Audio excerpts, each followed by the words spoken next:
Good morning, good afternoon, and good evening to everybody out there. We're back here with another episode of Between Bears and Bulls. Today we're back here talking about a subject that I think many of you may be interested in. Not so much the young people, maybe the older people, or maybe both, I don't know. Today we're going to be talking about retirement planning.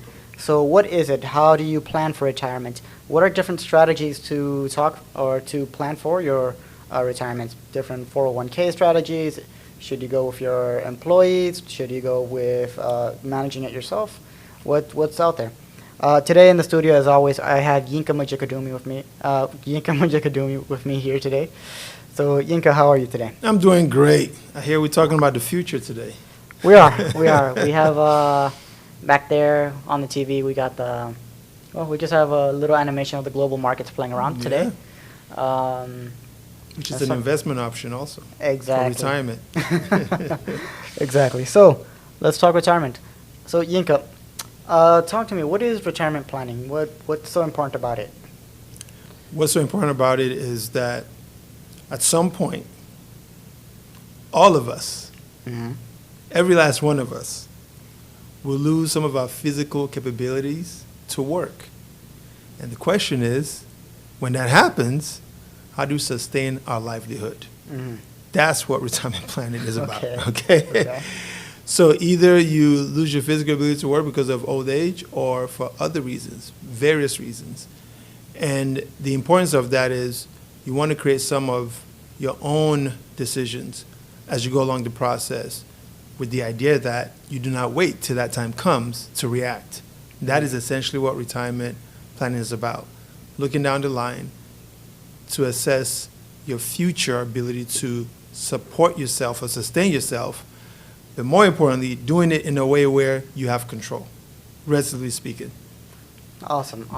And so, correct me if I'm wrong, because I know there are different ways to plan for your retirement, right? You have 401ks, you have IRAs, Roth IRAs, you have, you can invest your money into stocks that pay a dividend that as you grow, it just snowballs into this large payment of dividends you can receive. You can have a trust fund, right? Or you can have, you can buy into something that's being offered by your company of employment, or you can have something that you manage yourself, right? So what are all these strategies? How do they work?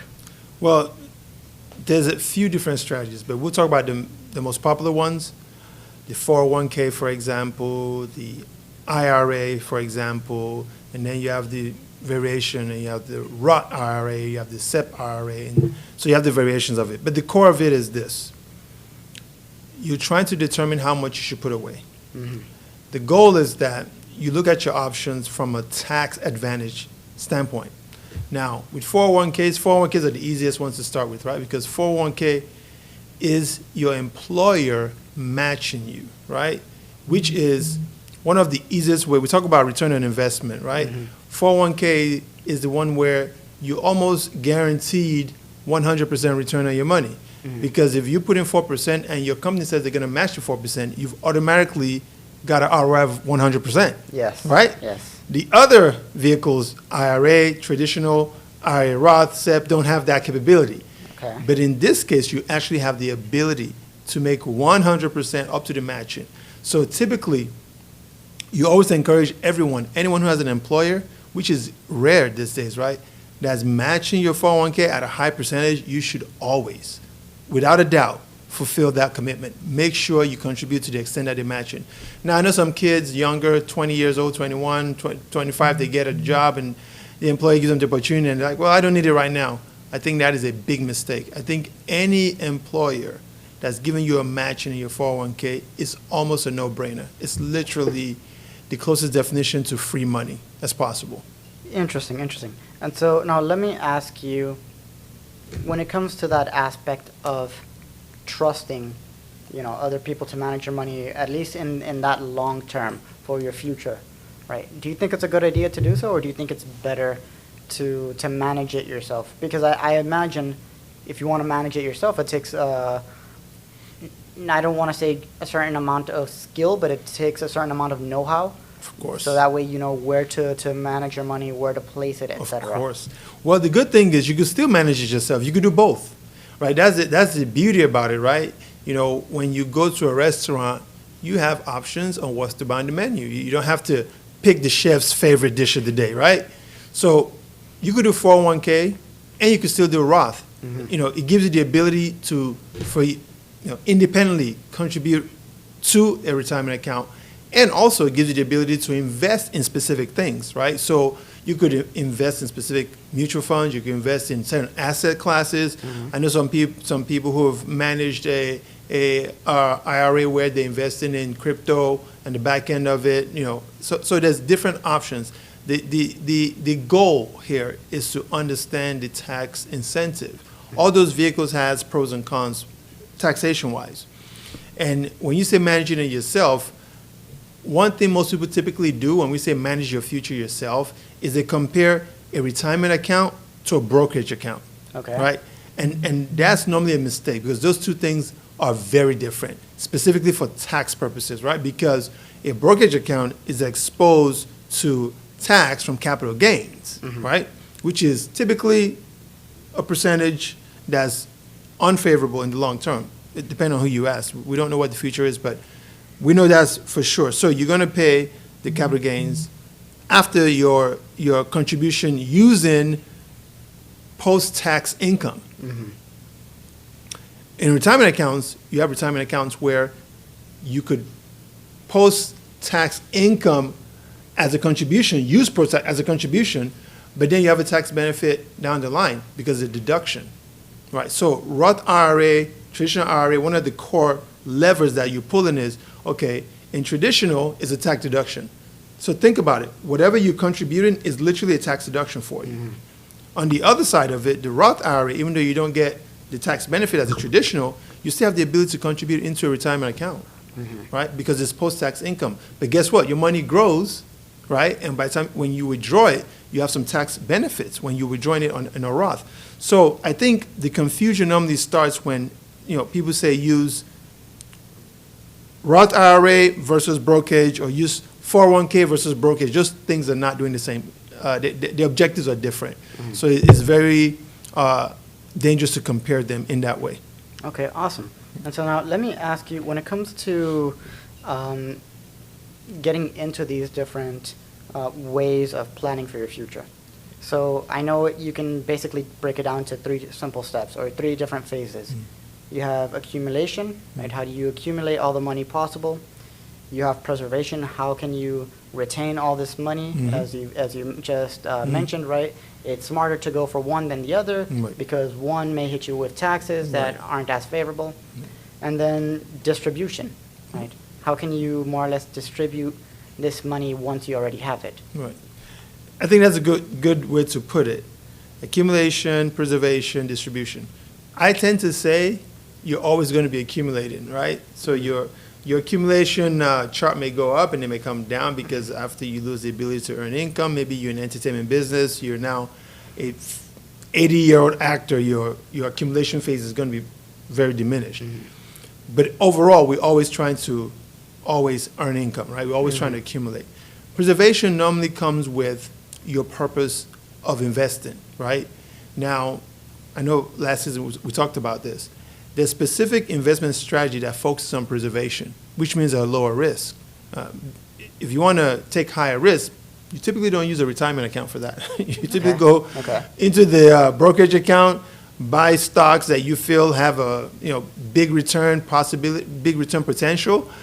So the preservation comes from where you are in your life, your risk appetite, risk tolerance, right? Where you are, because some people just want to preserve their wealth, get a little bit of ROI, a little bit of return over a period of time. They don't need high returns, they just need stable returns. Most likely they want to stay above inflation, right? And then in the distribution, that's where things get very, very interesting, right? Because you have various ways of distribution. And some people may not even want distribution in a technical sense because they could pass on some of their retirement savings to their descendants through different avenues, whether you're talking about trust or whether you have organizations that you build out through charity. So there's different ways to take care of the distribution side. Ultimately, I think those things don't have to be blocks. They can just be intertwined amongst each other, where you flowing through a journey where your accumulation phase is tying seamlessly into what you want to do based on your risk tolerance, risk appetite. You want to, preserve wealth, or do you want to grow wealth? Like, what are you looking to do? And your risk, obviously, your age will determine that. And then at the end, you want to decide how you distribute. A lot of people have, over the past few years, created a very, very innovative way of distributing or even keeping wealth after they pass away. And that's the real journey of financial life, right? You start working, you make money. Through your journey in life, you're trying to preserve money, you're trying to make sure you don't spend more than you make. You put it away from retirement because you're going to get old. And then as you get older, you're trying to figure out, okay, which one of my kids can I pass my inheritance? Can I pass it down as inheritance? So that journey it could be seamless and tied together. It doesn't have to be rigid. It doesn't have to be three separate segments of your life. I think you could build it in a way where it pulls together. One of the dangers that's happening right now is that as part of that distribution strategy, there's a saturation of advisors who are encouraging life insurance. And again, my perspective on that is it's not one and the same. They're doing different things.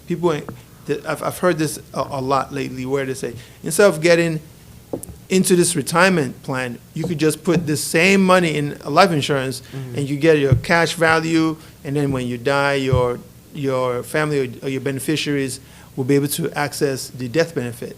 Again, they're not the same thing, and I think it's a disingenuous way to sell retirement, to use life insurance, at least whole life insurance, right? We're talking about whole life insurance as a comparable to a real retirement strategy, not the same thing. Awesome. And so let's talk a little bit about policies, right? So I imagine because these are matters that deal fiscally with portions of money, right? But they also deal with what people choose to do in terms of contributing to, I'd say, like their own sense of social security, or how they how they want to sustain themselves later. The government, in a way, has policies and rules and laws set in place that dictate or kind of help guide what can you do, what can you not do, what's illegal, what's more or less in the gray area. So let's talk a little bit about that. So I would imagine to some degree, right, as I said, these are policies and laws in place to help protect people from doing things that they shouldn't do, or from doing things that are not the most optimal decision. Right. Or penalizing you. Exactly, or penalizing you. But now, when it comes to, let's say, that aspect of the role that government really plays when people want to retire, what's the dividing line between where government can really step in and say, this is what you can do, this is what you're not allowed to do, and what's the dividing line with government overstepping the boundary of what they can control? Government controls a lot when it comes to retirement. I mean, a lot. More than you like to imagine. What you control is how much you put away.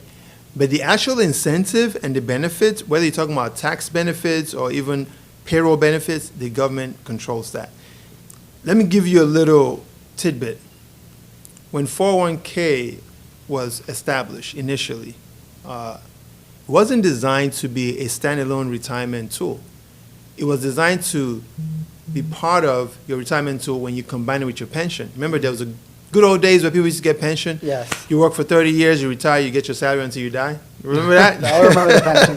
I don't know if you're old. I'm old enough to remember that. You're old enough to remember that. So the 401k was supposed to be a tool that, just extra. So you have your pension, you have your 401k, and then you have your Social Security, right? Mm-hmm. At some point, you saw what happened because of policy, right? Mm-hmm. Pension became expensive. Corporations made the policy that this is not a wise way to use their cash. Mm-hmm. So what? They did 401k because pension was very expensive, right? Because you're literally paying someone a salary until they pass away, until a certain point. So policy shifted how the corporations behave when it came to pension plans. Mm-hmm. So now you have 401k. That is also being impacted by policy because you have a decision to make. Is 401k the right path for you based on the tax incentive? Is traditional IRA the best path for you? Is Roth IRA the best path for you based on the tax incentive? And then you have SEP IRA, which is for entrepreneurs who need to contribute a little bit more, right? Because the 7,000 in the Roth versus traditional doesn't do much. But then you add that to what the pension could do, right? All those tools are impacted by how much tax you're going to pay. You could pay tax up front in some cases, but that's a government policy, right? Whether you go to a brokerage account, the capital gains, it's a government policy. You've heard recently that there's different talks over the last few years of increasing the tax for capital gains for people over a certain income threshold. Why is that? We're talking about distribution, right? If most of your assets are in investments, you could borrow against it and you still wouldn't pay taxes because you're borrowing against it. A la Elon Musk, right? Borrowing against his shares of his company in Tesla to buy other assets. There's no tax action that's going to take place from doing that. So the government is looking to make policies that discourage that because you accumulate most of your wealth in equity and then you don't pay taxes. So policies of the government or the IRS impacts how you choose, what you choose, how long you hold it for, because again, you have short-term capital gains, you have long-term capital gains. So all our behaviors, really, if you think about all our behaviors when it comes to investing, is literally because of government policy, either tax policies or likewise. That's how we've been doing it for years. That may change, I don't know. But trust me, most of the control is on the policy side. You just make a decision on how much you want to contribute, maybe $1 or $100, that's up to you. But the tax side of it, that's all the government, that's all government. All government. Awesome. And so you mentioned distribution, and earlier in the show you mentioned you don't necessarily need to stick to one form. You can use multiple forms at the same time. Yes. So that brings me to my question of diversifying your investments for your retirement, right? Yes. And so it makes me think a little bit. Okay, you could have a Roth IRA. You could have your 401k from an employer. Yes. And then you can have external investments where maybe you manage them yourselves, you invest into real estate, you have a passive income from that, you have a passive income from maybe a certain amount of shares you hold in companies, etc. Of course. So in that aspect, what do you think would be some of the, let's say not the best, but let's say like your top 3, top 4 options for investments where you can, they're good for that long-term aspect, but now let's add a twist to it. Okay. Right? Let's bring in the case where Elon Musk can use his shares as collateral. Right. I would imagine you can use if you have tangible Of course. assets such as houses and properties, you can use those as collateral, correct? Yeah. Yeah. People do it all the time. So what are some good strategies you could use or go about more or less going with that idea? I mean, even now we have the average Joe, because I mean, take the billionaires out, right? Elon Musk is a billionaire, and that's a different conversation entirely. But the average Joe right now today pulls equity out of their homes all the time to invest in other things or purchase other things. So the path of how you do the distribution varies based on the asset class that you're holding. Obviously, retirement account, and I told you government policy, retirement account is very restrictive based on government policy where they have penalties for early withdrawal. And there's a reason for that, right? Because if you're supposed to get tax benefits to hold your money to retirement, the government doesn't want you to go in there when you're 50 or 45 and start withdrawing money. There's penalties for that. So you have a path in that distribution where you have to make a decision.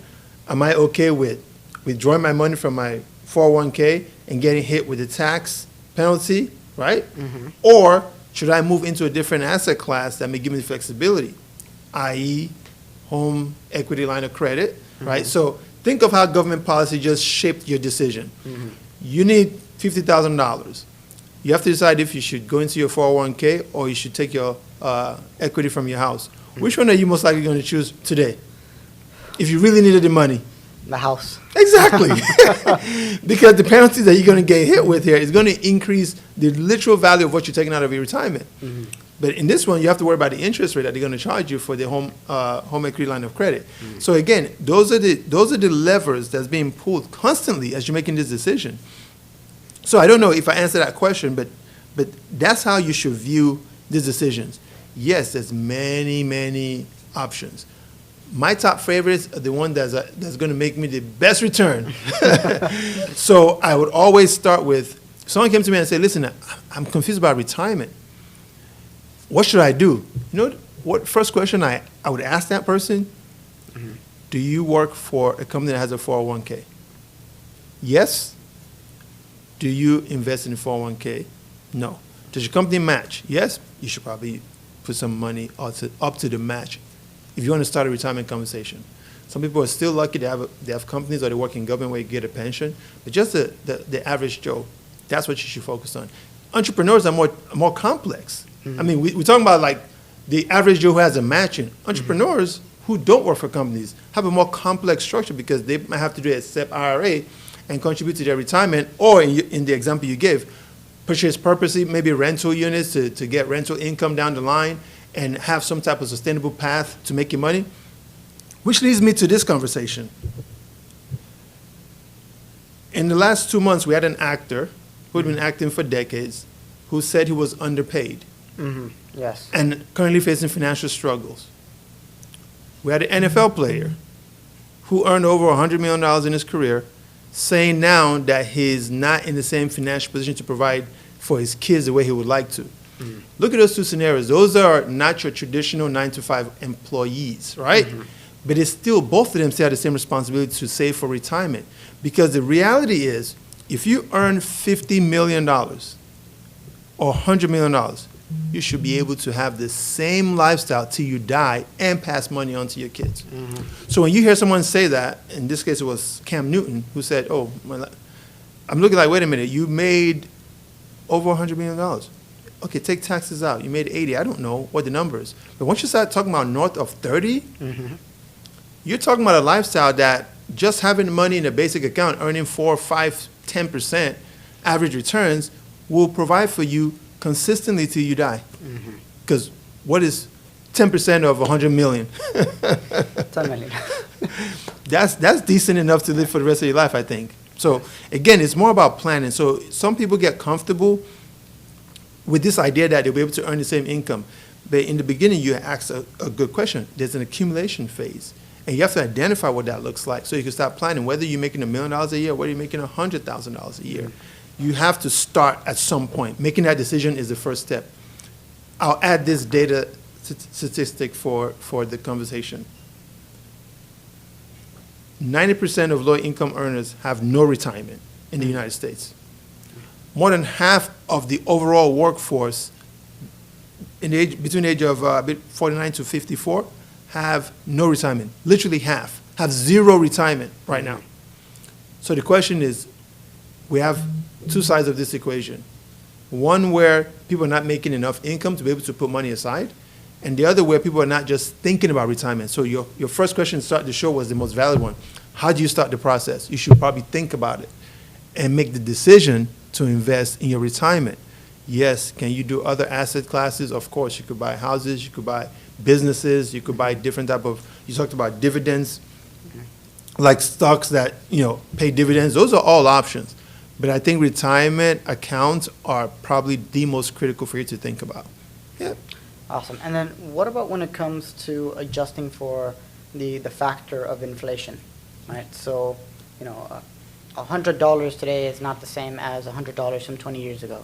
And following that pattern, I don't think $100 today would be the same as $100 from 20 years from now. So more or less, where do you see that this is going to end up as in terms of fighting inflation and how that's going to function? So typically, when you talk about retirement account, right, we're talking about in the context of retirement. The growth of your retirement portfolio should be higher than inflation. If you have a 401k, let's think about this. You have $100 contribution per pay period. Your employer is giving you a $100 match. You've already made $100, 100% on your retirement contribution. Inflation will never be 100%. If inflation is 100%, we're in big trouble, all of us. So on the 401k example, you're already ahead of the game because you already earned higher than inflation, right? And that goes for the other methods. The goal of the other methods, and I think you made the example, is whether you're talking about a Roth, whether you're talking about a traditional, those accounts are investing in portfolios. They're not just sitting there. Obviously, you don't want it to just sit there. You have to put them into something. Most of the time, people just make it easy on themselves. They put them in an index fund that's already pegged to the S&P, so you don't have to think through, oh, how can I invest? No, don't worry. This mutual funds, index funds, is going to grow over time. Average returns north of 10%. We haven't had an inflationary period, at least a prolonged period, where inflation is over 10%. So as long as you're over inflation, you should still be able to have some type of growth in your investment or growth in your retirement. That's the goal. The goal is to beat inflation. Anything north of that is pretty much, I would say, gravy, they call it. Awesome. And so now let me ask you another question. Pros and cons, right? So, as you stated, different strategies have different pros, but they also have different cons. Yes. Apart from Roth, or not Roth, 401ks. It seems like they're all pros. 401k is mostly pros when you have the matching. Mostly pros. Mostly pros. So what would be the cons to a 401k? It's a change in your life that you didn't anticipate. And now you have to tap into your 401k to serve as an emergency. Once you get into that type of situation, there's cons because there's penalties.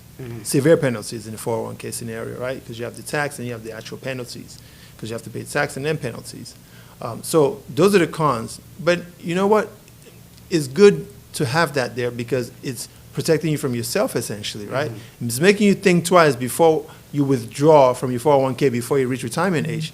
I think that's a fair con, right? Most people may think that's not a good con, but it's really good to have that.